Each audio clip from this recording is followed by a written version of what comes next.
Okay.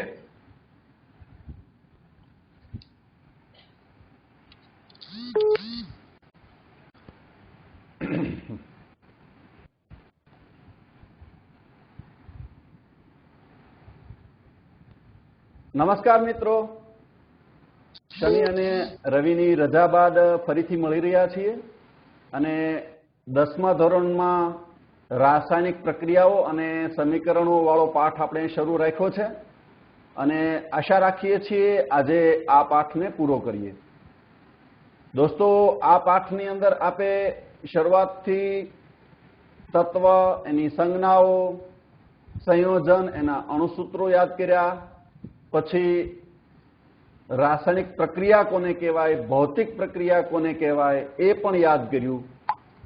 ત્યારબાદ આપણે સમીકરણ બનાવતા સમજ્યા અને સમીકરણ બનાવતા સમજ્યા બાદ સમીકરણને સંતુલિત કેવી રીતે કરવું એ પણ આપણે શીખ્યા. એ પછી આપણે સમીકરણમાં અથવા તો પ્રક્રિયામાં રહેલા પ્રક્રિયકો અને નિપજોની ભૌતિક સ્થિતિ શું હોય, એટલે કે એ ઘન છે, પ્રવાહી છે, વાયુ છે, અને ચોથું હતું એક્વિયસ, એટલે કે પાણીમાં ઓગળેલી સ્થિતિમાં છે. આ બધું પણ આપણે સમજ્યા, શીખ્યા. ત્યારબાદ આપણે રાસાયણિક પ્રક્રિયાના પ્રકાર સમજવાના શરૂ કર્યા. એ પ્રક્રિયામાં આપણે ખાસ સંયોગીકરણ સમજ્યા, વિઘટન પણ સમજ્યા. તો આજે આપણે આપણા આજના લેસનને ત્યાંથી શરૂ કરીશું. જો દોસ્તો આપ પેન અને બુક લઈને ન બેઠા હોય તો હજી પણ બુક અને પેન સાથે લઈ લ્યો અને એવું લાગે ત્યાં આપ નોંધ પણ કરતા જાઓ. મારું એવું નથી કહેવાનું કે આપ તમામ વસ્તુઓની નોંધ કરો, પરંતુ અગત્યના મુદ્દાઓ જે આપને લાગે એ આપ સૌ નોંધ કરતા જાઓ. હું આપને ફરી એક વખત યાદ કરાવી દઉં કે આપણા SSCEમાં, એટલે કે SSCની પરીક્ષા 2021માં આ પાઠનું ભારાંક 5% છે. એટલે આ પાઠને આપે વ્યવસ્થિત ગંભીરતાથી ભણવો જોઈએ. તો આગળ વધીએ દોસ્તો, આપણે આપનો વધુ પડતો સમય આમાં નથી લેતો, શરૂ કરીએ. દોસ્તો, રાસાયણિક પ્રક્રિયા અને સમીકરણોમાં હવે આગળ વધીને વધુ એક પ્રક્રિયા આપને બતાવું છું અને એ પ્રક્રિયા પણ વિઘટનની જ છે, પરંતુ આ મુદ્દાઓ આપ વધુ વ્યવસ્થિત સમજો એને માટે આ જૂની અને જાણીતી પ્રક્રિયા આપની વચ્ચે ફરી એક વખત શેર કરું છું, કારણ કે પ્રાથમિક શાળામાં પણ આ મુદ્દાઓ આપ ભણી ચૂક્યા છો. તો આ છે વોલ્ટામીટર, એટલે કે પાણીનું વિદ્યુત વિભાજન કરવાનું સાધન. અને વોલ્ટામીટરમાં આપણે પાણી ભર્યું છે, 2 ટેસ્ટ ટ્યુબ્સને ઊંધી એમાં રાખીને 2 ઇલેક્ટ્રોડ્સ એટલે કે વિદ્યુત ધ્રુવ મૂક્યા છે. બંને ધ્રુવ સાથે આપણે વાયર જોડીશું. તો આ રીતે એક બેટરી લીધી છે અને બેટરી સાથે માઇનસ ધ્રુવ છે એને જે સામાન્ય કલર કોડ છે એવી રીતે કાળા વાયરથી બેટરીના માઇનસ સાથે જોડીશું અને પ્લસને આપણે પેલા સ્વિચમાં જવા દઈશું અને સ્વિચમાં થઈને એ વાયર જશે બેટરીમાં. અને હવે જ્યારે આપણે સ્વિચને ઓન કરીશું એટલે આપણું જે વિદ્યુત વિભાજનનું કાર્ય શરૂ થશે. આપ ધ્યાનપૂર્વક જોજો. આમાં 2-3 મુદ્દાઓ વધારે અગત્યના છે. એક મુદ્દો મારે ક્લિયર કરવો જોઈએ કે પાણી ભર્યા, વોલ્ટામીટરમાં પાણી ભર્યા પછી એમાં 2-3 ટીપા એસિડના નાખવા જોઈએ. વૈજ્ઞાનિક કારણ એનું એ છે કે શુદ્ધ પાણી એટલે કે H2O. દોસ્તો, હું જ્યારે પાણી બોલું છું ત્યારે વિજ્ઞાનની ભાષામાં H2O જ થશે, એમાં અન્ય કોઈ પદાર્થ ભળેલો નહીં હોય. એટલે મારે તમને વધુ સ્પષ્ટ કરવું જોઈએ કે આપણા ગોળામાં રહેલું પાણી ખરેખર H2O નથી. એમાં H2O ઉપરાંતનું ઘણું બધું છે. હું આ એટલા માટે સ્પષ્ટતા કરું છું કે વિજ્ઞાનની ભાષામાં પાણી વિદ્યુતનું અવાહક હોય છે. એટલે અહીંયા જે વોલ્ટામીટરમાં પાણી ભર્યું છે એમાં આપણે વિદ્યુત પ્રવાહ પસાર કરવો છે, એટલે આપણે એની વાહકતા બનાવવી પડશે. અને એ વાહકતા બનાવવા માટે પાણીમાં આપણે એસિડના 2 કે 3 ટીપા નાખીએ છીએ અને એનાથી પાણી વિદ્યુતનું વાહક બને છે. હવે હું અહીંયા રાખેલી સ્વિચ અત્યારે ઓફ છે, એને ઓન કરીશ એટલે આપ જોઈ શકશો કે માઇનસ અને પ્લસ ધ્રુવમાંથી વાયુના પરપોટા નીકળી અને ટેસ્ટ ટ્યુબના ઉપરના ભાગે જશે અને ટેસ્ટ ટ્યુબમાં પાણી ધીમે ધીમે નીચે ઉતરતું જશે, એટલે કે ત્યાં વાયુ ભરાતો જશે. આપ જુઓ, જાતે જુઓ અને જાણો. જુઓ દોસ્તો, પરપોટા નીકળવા લાગ્યા છે તો પાણી નીચે ઉતરવાથી ઉપર વાયુ ભરાવાનો શરૂ થયો છે. પણ આપે એક વાત ધ્યાનપૂર્વક નોંધવી જોઈએ કે પાણી નીચે ઉતરી અને વાયુ ભરાવાની ઝડપ બંને ટેસ્ટ ટ્યુબમાં અલગ અલગ છે. અને એનું કારણ એ છે કે માઇનસ ધ્રુવ ઉપર H2 એટલે કે હાઇડ્રોજન વાયુ મળે છે અને એનું કદ પાણી કરતા ઘણું વધારે છે. માફ કરજો, હાઇડ્રોજન વાયુનું કદ ઓક્સિજન વાયુ કરતા ઘણું વધારે છે.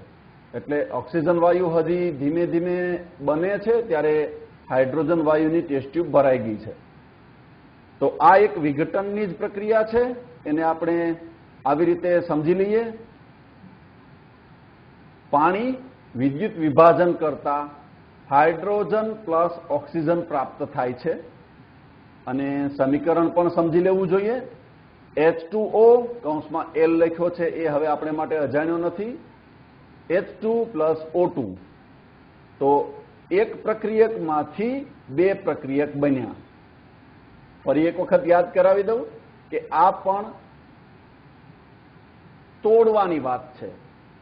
મોટા અણુને તોડીને નાના અણુઓ બનાવવાની વાત છે. અને મારે વળી એક વખત ચોખવટ કરવી જોઈએ કે એકમાંથી 2 બને એવું ફરજિયાત નથી દોસ્તો. એકમાંથી 3 પણ બની શકે, 4 પણ બની શકે, 2 માંથી 3 પણ બની શકે, 2 માંથી પણ 4 બની શકે. આવું બધું થાય એ તમામને આપણે વિઘટન પ્રક્રિયા કહીશું. આગળ વધીએ. આ પ્રક્રિયામાં પ્રક્રિયક વિઘટન પામીને વધુ સંખ્યામાં નિપજ બનાવે છે, એટલે કે પ્રક્રિયકમાં રહેલા ઘટકોની સંખ્યા કરતા નિપજમાં ઘટકોની સંખ્યા વધે છે. આ પ્રક્રિયાને પણ વિઘટન કહેવાય. નવી પ્રક્રિયા લઈએ દોસ્તો. આવી જ એક સરસ પ્રક્રિયા છે. આપણે એક રૂમમાં બેઠા છીએ અને રૂમમાં બારી ખુલ્લી દેખાય છે આપને. ત્યાંથી સૂર્યપ્રકાશ પણ અંદર આવે છે એવું જોઈ શકો છો.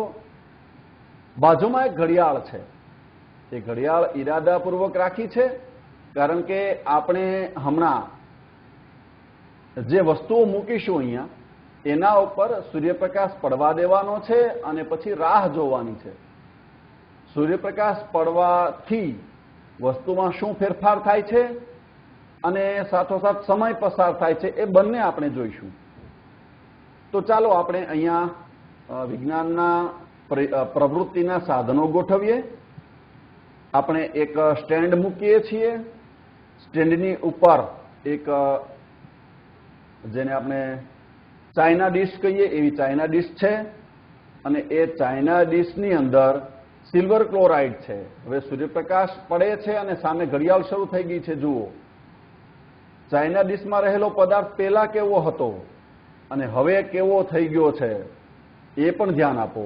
હું ફરી એક વખત આ પ્રક્રિયા બતાવી દઉં આપને. દોસ્તો જોઈ લ્યો. સ્ટેન્ડ મુકાણું, ચાઇના ડીશ મુકાણી, એની અંદર સફેદ પ્રક્રિયક કે જેનું નામ છે સિલ્વર ક્લોરાઇડ. ઘડિયાળ શરૂ થઈ ચૂકી છે. સિલ્વર ક્લોરાઇડ સફેદ રંગનું છે અને હવે ધીમે ધીમે એનો રંગ બદલાય છે એ પણ નિરીક્ષણ કરો. અને જુઓ દોસ્તો, એ રાખોડી રંગમાં પરિવર્તિત થાય છે.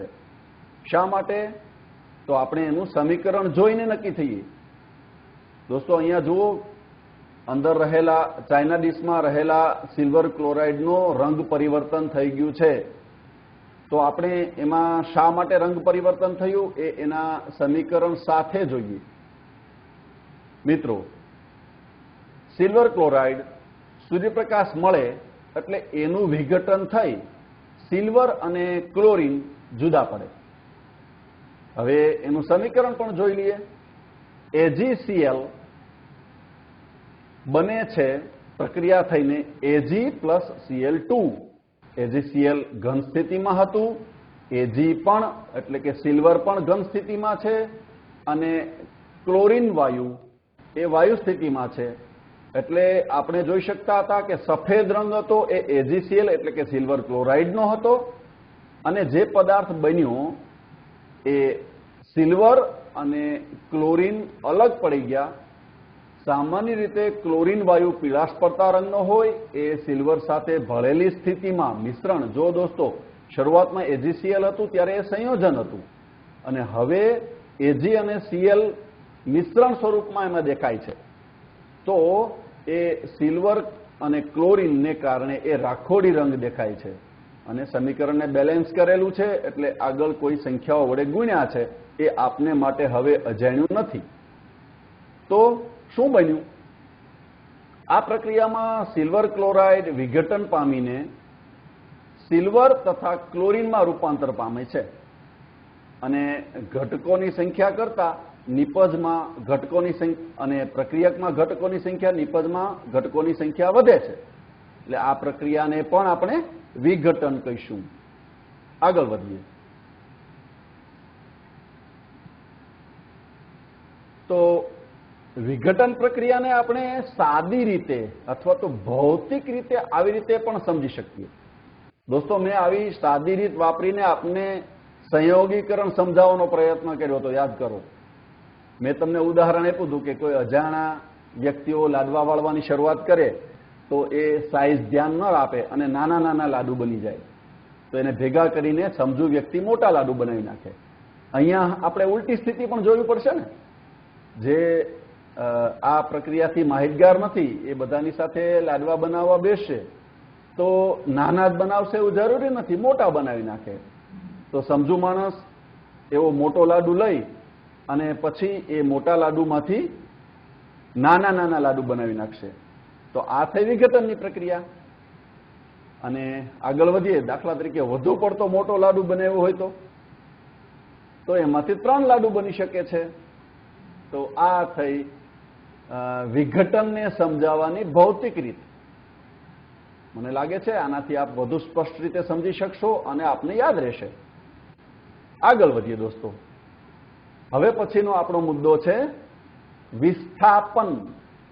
દોસ્તો, વિસ્થાપન શું છે એ પ્રાયોગિક રીતે જ સમજીએ એ જ યોગ્ય ગણાય. અહીંયા એક આપની સામે ટેબલ હાજર છે અને ટેબલ પર આપ જોઈ શકતા હશો એક સ્ટેન્ડ તૈયાર છે. હવે સ્ટેન્ડમાં એક ટેસ્ટ ટ્યુબ તૈયાર છે. પછી એ ટેસ્ટ ટ્યુબમાં આપણે પદાર્થ ભરેલો છે જેનું નામ છે કોપર સલ્ફેટ. હવે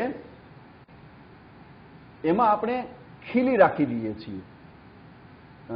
2 ખીલીઓ રાખી છે અહીંયા, એને દોરા વડે બાંધી છે અને એ ખીલીઓનો હાલમાં કલર જોઈ લો આપ.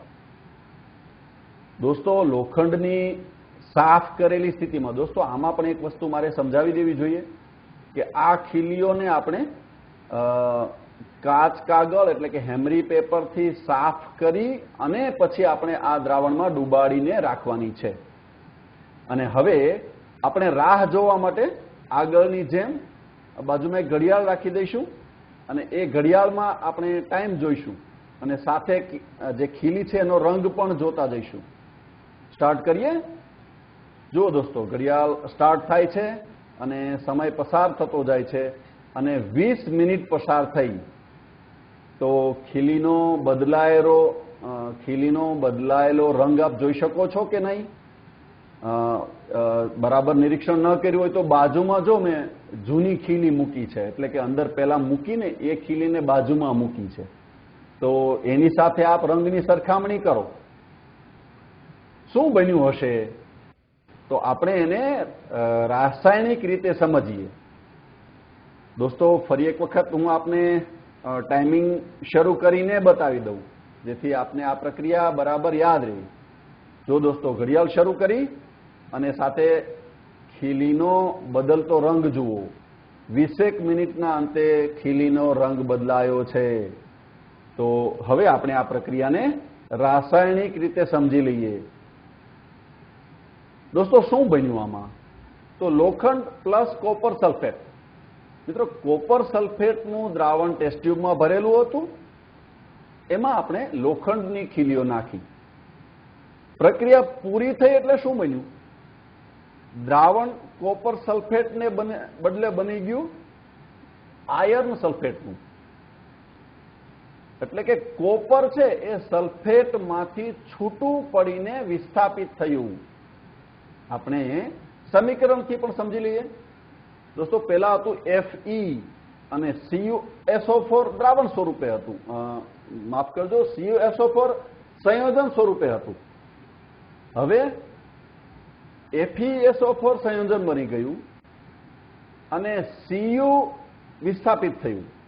તો લોખંડની ખીલી ઉપરનો જે રંગ આપ જોઈ શકતા હતા એ રંગ કોપરનો હતો. તો આપણે કોપર સલ્ફેટમાંથી કોપરને છૂટું પાડ્યું. આગળ વધીએ અને આમાં જોઈએ શું બન્યું. તો કે પ્રક્રિયામાં કોપર સલ્ફેટમાં રહેલા સલ્ફેટ આયન સાથે સંયોજન બનાવી લે છે અને કોપરનું વિસ્થાપન થાય છે. બીજી ભાષામાં કહીએ તો કોપર દૂર થાય છે. તો આ પ્રક્રિયાને વિસ્થાપન કહેવાય. તો આ છે વિસ્થાપનની પ્રક્રિયા. આગળ વધીએ. હવે આપણી નવી પ્રક્રિયા શરૂ થાય છે, વિસ્થાપન. દોસ્તો, જે પ્રક્રિયા આપણે સમજી લીધી છે એ પ્રક્રિયામાં સંયોજનમાંથી એક ઘટક છૂટો પડી જાય છે અને સંયોજનમાંનો બીજો ઘટક એની સાથે રહેલા અન્ય પદાર્થ સાથે પ્રક્રિયા કરી અને નવું સંયોજન બનાવી નાખે છે. પણ અહીંયા એનાથી થોડું એડવાન્સ અલગ બને છે. તો શું બને છે? ચાલો આપણે જોઈએ. અહીંયા આપ સૌપ્રથમ અહીંયા જે વસ્તુઓ રાખી છે જોઈ લો. આપ જોઈ શકતા હશો એક સ્ટેન્ડમાં ટેસ્ટ ટ્યુબ છે અને ટેસ્ટ ટ્યુબની અંદર ભરેલ છે બેરિયમ ક્લોરાઇડ અને બીજી ટેસ્ટ ટ્યુબની અંદર સોડિયમ સલ્ફેટ છે. બાજુમાં ઘડિયાળ છે. હવે હું સોડિયમ સલ્ફેટમાંથી થોડું સોડિયમ સલ્ફેટ ભરીને, રિપીટ કરું છું, સોડિયમ સલ્ફેટ ભરેલી ટેસ્ટ ટ્યુબમાંથી સોડિયમ સલ્ફેટ ભરીને બેરિયમ ક્લોરાઇડ વાળી ટેસ્ટ ટ્યુબમાં નાખું. તો શું બને છે આપ જાતે જ જોઈ લો. અહીંયા એક ડ્રોપર લઉં છું અને ડ્રોપરની મદદથી હું સોડિયમ સલ્ફેટ ભરી અને બેરિયમ ક્લોરાઇડ વાળી ટેસ્ટ ટ્યુબમાં નાખું છું. અને પછી જે પ્રક્રિયા થાય છે એ પ્રક્રિયા અને આપણી ઘડિયાળ એ બંને જોતા જાજો. જુઓ, આની અંદર આપણે સોડિયમ સલ્ફેટ ભર્યું, એને આપણે લઈ ગયા બેરિયમ ક્લોરાઇડમાં અને એ નાખ્યા પછી ઘડિયાળને સ્ટાર્ટ કરીએ તો ઘડિયાળ સ્ટાર્ટ થાય છે અને આપ જોઈ શકો છો સેકન્ડ કાંટો ચાલી રહ્યો છે અને એ સેકન્ડ કાંટો ચાલે છે એટલે આપ નીચે પેલું જે દ્રાવણ છે ને નીચે ઉતરતા નિરીક્ષણ કરો. જુઓ દોસ્તો, હવે બેરિયમ સલ્ફેટ એ અવક્ષેપ રૂપે નીચે બેસી ગયો. મારે પાછો અવક્ષેપ શબ્દ આવ્યો એટલે આપને માટે અજાણ્યો છે એટલે મારે યાદ કરવો જોઈએ કે જેમ છાશને કોઈ પણ પાત્રમાં રહેવા દો અને એકાદ કલાક છાશ પડી રહી તો એ છાશ નીચે બેસી જાય અને ઉપર આપણી દેશી ભાષામાં આશ વળી જાય. તો એ નીચે જે બેસી જવાની વાત છે એ શા માટે છે? તો કે એ પદાર્થ એ પ્રવાહીમાં અદ્રાવ્ય હતો એટલે નીચે બેસી ગયું. અહીંયા પણ આમ જ બને છે. અહીંયા જે દ્રાવણ છે એ દ્રાવણમાં બેરિયમ સલ્ફેટ છે એ અવક્ષેપ રૂપે એટલે કે અદ્રાવ્ય બની જાય છે અને અદ્રાવ્ય બની જતા એ નીચે બેસી જાય છે. કદાચ આપને પ્રશ્ન એમ પણ થાય કે સર તો પછી દ્રાવણ કયું રહ્યું? આ તો દ્રાવણ રહ્યું આપણું જૂનું ને જાણીતું સોડિયમ ક્લોરાઇડનું. અને એ આપણે હવે જ્યારે સમીકરણ સમજશું ત્યારે વધારે સમજાશે. જુઓ દોસ્તો, શું હતું? સોડિયમ સલ્ફેટ હતું, એમાં બેરિયમ ક્લોરાઇડ નાખ્યું તો બેરિયમ સલ્ફેટ બન્યું અને સોડિયમ ક્લોરાઇડ બન્યું. એને હું વધુ સરસ એનિમેશનથી આપને સમજાવવાનો છું હમણાં, એટલે આપ વધુ સરસ રીતે સમજી શકશો. આપણે પેલા એના સમીકરણ જોઈ લઈએ. Na2SO4 ઓગળેલી સ્થિતિમાં હતું, બેરિયમ ક્લોરાઇડ પણ ઓગળેલી સ્થિતિમાં હતું. હવે બેરિયમ સલ્ફેટ છે એ અદ્રાવ્ય સ્થિતિમાં આવી જાય છે અને સોડિયમ ક્લોરાઇડ એ ઓગળેલી સ્થિતિમાં આવી જાય છે. એટલે હું તમને એનિમેશનથી આવી રીતે બતાવી શકીશ. દોસ્તો જુઓ, આપણી પાસે હતું સોડિયમ સલ્ફેટ અને બેરિયમ ક્લોરાઇડ. નિરીક્ષણ કરો દોસ્તો બરાબર. હવે શું બને છે? આ પ્રક્રિયાનું નામ દ્વિવિસ્થાપન શા માટે પડ્યું એ આપ આની અંદર નજરે જોઈ લો, એટલે આપને હું ખાતરી આપું છું કે વ્યવસ્થિત સમજાઈ શકે. સોડિયમ સાથે શું છે? સલ્ફેટ. બેરિયમ સાથે શું છે? ક્લોરીન અથવા ક્લોરાઇડ. તો હવે બંને એકબીજાને બદલી જાય છે. દોસ્તો જોઈ લો, Na એટલે કે સોડિયમ સાથે ક્લોરાઇડ જોડાઈ જાય છે અને બેરિયમ સાથે સલ્ફેટ જોડાઈ જાય છે. ફરી એક વખત જોવું છે દોસ્તો. જુઓ, સોડિયમ સલ્ફેટ છે અને બેરિયમ ક્લોરાઇડ છે. હવે શું બની જાય છે કે જેથી આનું નામ દ્વિવિસ્થાપન પાડવું પડ્યું? દ્વિ એટલે બંને, વિસ્થાપન એટલે છૂટું પડવું. તો બંને છૂટા પડે છે અને બંને છૂટા પડી અને સામેના સાથે જોડાય છે. જુઓ દોસ્તો, કદાચ કોઈ વિદ્યાર્થીને એવો પ્રશ્ન થતો હશે કે સર Na2Cl2 હતું એની બદલે ટ્વાઇસ NaCl કેમ લખી નાખ્યું? તો સોડિયમ અને ક્લોરીન જ્યારે સંયોજન બને છે તો 9મા ધોરણમાં જ ભણી ગયા છો કે સોડિયમનો એક પરમાણુ અને ક્લોરીનનો એક પરમાણુ એકબીજા સાથે જોડાઈ જાય છે. શું કામ? કારણ કે બંનેની સંયોજકતા એક છે, સોડિયમની +1 અને ક્લોરીનની -1. તો બંનેના એક એક પરમાણુ જોડાઈ જાય એટલે NaCl બની શકે. પણ અહીંયા તો Na2Cl2 એટલે બંનેના બે પરમાણુ હતા એટલે આપણે NaCl ની આગળ 2 મૂકી દીધા. સમજાઈ ગયું દોસ્તો? મને લાગે આ વાત બિલકુલ ક્લિયર છે આપની પાસે. હવે શું બન્યું? આ પ્રક્રિયામાં સોડિયમ સલ્ફેટમાં રહેલા સલ્ફેટ બેરિયમ સાથે અને બેરિયમ ક્લોરાઇડમાં રહેલા ક્લોરાઇડ સોડિયમ સાથે સંયોજન બનાવી લે છે. માટે આ પ્રક્રિયાને આપણે કહીશું દ્વિવિસ્થાપન. ક્લિયર છે ને દોસ્તો? ચાલો આગળ વધીએ. હવે નવી પ્રક્રિયા, અને એ પ્રક્રિયાનું નામ છે ઓક્સિડેશન રિડક્શન. તો ચાલો આ પ્રક્રિયાને પણ આપણે એનિમેશન સાથે ભણીએ. જોઈએ દોસ્તો, અહીંયા એક બન્સન બર્નર છે, એના ઉપર એક ત્રિપાઈ છે, એના ઉપર આપણે તારની જાળી લગાવીએ છીએ, એના ઉપર એક ચાઇના ડીશ મૂકીએ છીએ અને એમાં કોપર મૂકીએ છીએ. હવે કોપરનો રંગ જોઈ લો આપ કેવો છે. હવે હું શું કરું છું કે પેલું જે બન્સન બર્નર છે એની જ્યોતને વધારું છું. બન્સન બર્નર શરૂ જ હતું, હું સ્વીકારું છું, પણ આપણે એની જ્યોતને ફૂલ સ્પીડથી વધારીએ છીએ.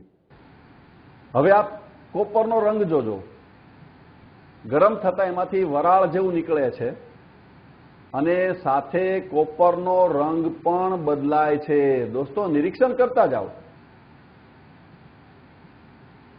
જોયું દોસ્તો, કોપર બદલાઈને કોપર ઓક્સાઇડ બની ગયું. નિરીક્ષણ કરો દોસ્તો, અને એમાંથી વરાળ જેવું નીકળે છે. ફરી એક વખત જોઈ લઈએ. અત્યારે કોપર છે, હવે કોપરનો રંગ જોઈ લ્યો. હવે આપણે એને તાપમાન વધારીએ છીએ, એટલે જ્યોતને વધુ સ્પીડથી ફૂલ કરીએ છીએ, તો કોપર ગરમ થાય છે, અને ગરમ થઈ અને એનો રંગ બદલાય છે, કારણ કે હવામાંના ઓક્સિજન સાથે જોડાય છે. તો કેટલોક સમય થશે એટલે કોપરનો રંગ ઘેરો બનતો બનતો બનતો કાળાશ પડતા રંગનો થઈ જશે. તો શું કામ થઈ ગયો? કારણ કે હવે બની ગયું કોપર ઓક્સાઇડ. તો હવે આપણે એને પ્રક્રિયાની દ્રષ્ટિએ સમજી લઈએ અને સમીકરણની દ્રષ્ટિએ સમજી લઈએ. તો કોપર પ્લસ હવામાં ઓગળેલો ઓક્સિજન અને બને છે કોપર ઓક્સાઇડ. Cu ઘન સ્થિતિમાં હતું, ઓક્સિજન ગેસ વાયુ સ્વરૂપમાં હતું, અને બની ગયો CuO, અને એ ઘન સ્થિતિમાં છે. આગળ બગડ્યા લખ્યા છે એ હવે આપ સૌ જાણો છો કે આ બધું બેલેન્સ એટલે કે સંતુલન કરવા માટે છે. તો આ પ્રક્રિયામાં કોપર હવામાંના ઓક્સિજન સાથે પ્રક્રિયા કરી કોપર ઓક્સાઇડ બનાવે છે. એટલે આ પ્રક્રિયાને ઓક્સિડેશન પ્રક્રિયા કહીશું. તો ઓક્સિડેશન એટલે શું એમ કોઈ પૂછે આપને તો શું કહેશો? કોઈ પણ પદાર્થનું ઓક્સિજન સાથે સંયોજાવું, આને એ પદાર્થ માટે ઓક્સિડેશન કહેવાય. એની વધુ વિસ્તૃત વ્યાખ્યા હાઇડ્રોજન દૂર થવાની પણ છે, પણ અત્યારે હું તમને આમ સમજાવું છું. પદાર્થનું ઓક્સિજન સાથે સંયોજાવું, આને આપણે ઓક્સિડેશન કહીશું. આગળ વધીએ દોસ્તો. અહીંયા જે આપણે કોપર ઓક્સાઇડ બની ગયો હતો ઓલરેડી કાળા રંગનો, ગરમા ગરમ છે, એ ડીશમાંથી કાઢી નાખ્યો અને ડાયરેક્ટ જાળી ઉપર મૂકી દીધો. જાળી એકદમ ઝીણી છે એટલે એમાં કોપરનો ભૂકો નીચે પડી જાય એવો કોઈ ભય નથી. પણ આવું એટલા માટે કરવું પડ્યું કે આપણે એમાંથી હાઇડ્રોજન વાયુ પસાર કરવો છે, એટલે હાઇડ્રોજન આપવો છે આને. હમણાં હું બોલ્યો ને કે ઓક્સિડેશન ની સાથે જે બીજી પ્રક્રિયા છે એ શું છે, તો એ હું તમને સમજાવું છું અહીંયા. કે નીચે કોનિકલ ફ્લાસ્ક છે, એમાં એસિડ છે, અને એસિડની અંદર આપણે ઝીંક એટલે જસતના ટુકડા નાખ્યા. એટલે ઝીંક નાખતા એમાંથી પરપોટા નીકળવા માંડશે, અને એ હવે આપ જાણો જ છો કે એ પરપોટા શેના છે? હાઇડ્રોજન વાયુના છે. તો કોપર ગરમા ગરમ કોપર ઓક્સાઇડ ઉપરથી આપણે એમાંથી હાઇડ્રોજન વાયુ પસાર કરીએ છીએ. જો કલર બદલાય છે, જુઓ મિત્રો, કલર દોસ્તો બદલાઈ જાય છે. જ્યારે હાઇડ્રોજન વાયુ પસાર કરીએ છીએ ત્યારે ખરેખર તો કોપર ઓક્સાઇડનું રિડક્શન થાય છે. એટલે રિડક્શન થવું એટલે શું? તો કે ઓક્સિજન દૂર થવો, સાથે હાઇડ્રોજન ઉમેરાવો, આને આપણે રિડક્શન પ્રક્રિયા કહી શકીએ. ફરી એક વખત જોઈ લ્યો. અત્યારે આ એકદમ કાળા રંગનો છે કારણ કે એ ગરમા ગરમ છે અને એનું નામ છે કોપર ઓક્સાઇડ. હવે એમાં હાઇડ્રોજન વાયુ પસાર કરો. દોસ્તો જુઓ, હાઇડ્રોજન વાયુ પસાર કરવા લાગ્યા તો એનો કલર બદલાવા લાગ્યો, અને એ કોપર હવે કોપર ઓક્સાઇડ માંથી બનતું જાય છે, બની ગયું છે કોપર.